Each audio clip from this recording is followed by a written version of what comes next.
I say trading is a battlefield, the world is a battlefield. And too many people are unprepared due to a lack of education.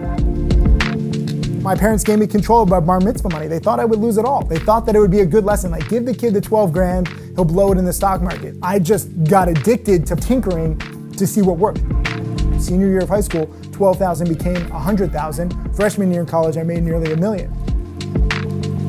When I first made my $1 million, I ignored my friends and I was studying the stock market at night and I was obsessed. That pays dividends exponentially later on.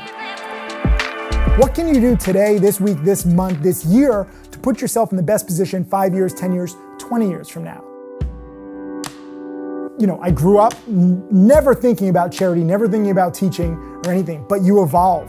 So for me, it's not about the cars or the fancy stuff. Now I want to see what can we do to bridge the third world with the first world using this new technology and information. I'm so fascinated by the potential for education on the internet.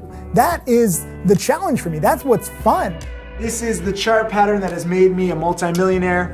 The world is changing faster and we're unprepared with education. But the cool thing is we have this tool where we can get mass education all at once. You know, it's kind of like a race. Are we going to destroy ourselves or are we going to get educated? Education is the key.